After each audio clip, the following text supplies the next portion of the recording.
টানা বৃষ্টি, নাগারে বৃষ্টি, আর তার জেরে মালদার ছবি আপনাদেরকে দেখায়। দেখুন, মালদায় বাঁধ ভাঙলো। ভূতনির দক্ষিণ চণ্ডীপুরে বাঁধ ভেঙে গেছে, যার জেরে গ্রামে ঢুকছে গঙ্গা ফুলাহার নদীর জল। জলমগ্ন নদী পাড়ের একাধিক গ্রাম, বিপদ সীমার উপর দিয়ে বইছে গঙ্গা। প্রতিনিধি সেবক আমাদের সঙ্গে রয়েছেন।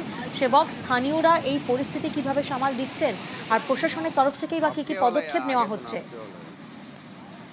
একদমই, দেখো, তুমি যেমনটা বলছিলে যে এক নাগারে বৃষ্টি, গত কয়েকদিন ধরেই নদীর জল খুঁজছিল। এই অবস্থায় আজকে সকাল 6:15 নাগাদ মানিকচকের ভূতনি দক্ষিণ চণ্ডীপুর এখানে নবনির্মিত যে বাঁধ অস্থায়ীভাবে তৈরি করা হয়েছিল সেচ দপ্তরের তরফ থেকে, সেই বাঁধের বেশ কিছুটা অংশ জলের স্তরে ভেসে যায়। এরপরে কিন্তু দক্ষিণ চণ্ডীপুর এলাকায় হু করে ঢুকছে গঙ্গা ও ফুলাহার নদীর জল, যার ফলে আগামীতে তোমার উত্তর চণ্ডীপুর, হিরানন্দপুর পঞ্চায়েত এলাকাও প্লাবিত হতে পারে, এমনটাই মনে করা হচ্ছে।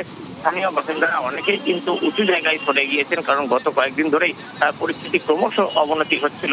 আর প্রশাসন জানিয়েছে যেসব মানুষ নিচু জায়গায় রয়েছেন বা যে সমস্ত মানুষের ঘরে ঘরে জল ঢুকছে তাদেরকে সরানোর উদ্যোগ শুরু হয়েছে। বেশ কিছু মানুষকে ইতিমধ্যেই সরানো হয়েছে, ত্রাণ দেওয়া হচ্ছে।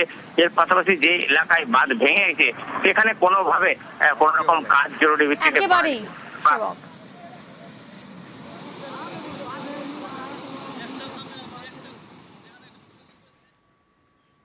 ভূতনিরটা এই ছবি আমরা দেখলাম, টানা বৃষ্টি, নাগারে বৃষ্টির জেরে। আর আরামবাগের কি পরিস্থিতি দেখুন। আরামবাগ, সেখানে জমা জল নামলেও কিন্তু চাষে ব্যাপক ক্ষতি হচ্ছে, কারণ জমা জলে খেতেই ফসল পচে যাচ্ছে।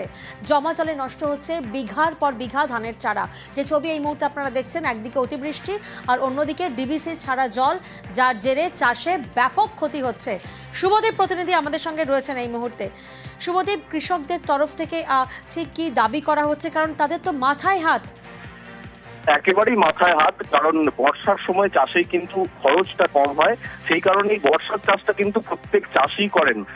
এবার যে অবস্থা হয়েছে, ধানের চারা সদ্য রোপণ হওয়ার পরেই কিন্তু বন্যা হয়, অতিবৃষ্টি হয় এবং ডিবিসির ছাড়া জলে প্লাবন পরিস্থিতি তৈরি হয়। বিঘার পর বিঘা চাষের জমি বেশ প্রায় এক সপ্তাহ ধরে জলমগ্ন থাকে, ফলে সদ্য রোপণ হওয়ার তরফ থেকে কোনো আশ্বাস? শুভদীপ, অবশ্যই প্রশাসনের তরফ থেকে আশ্বাস দেওয়া হয়েছে যে যেহেতু রাজ্য সরকারের শস্য বীমা রয়েছে, সেই বীমার আওতায় চাষিদের আনা হচ্ছে এবং সরকারি তরফ থেকে কিন্তু ক্ষতির যে পরিমাপ, সেই পরিমাপ করে পাঠানো হয়েছে রাজ্যে। বেশ, ধন্যবাদ শুভদীপ।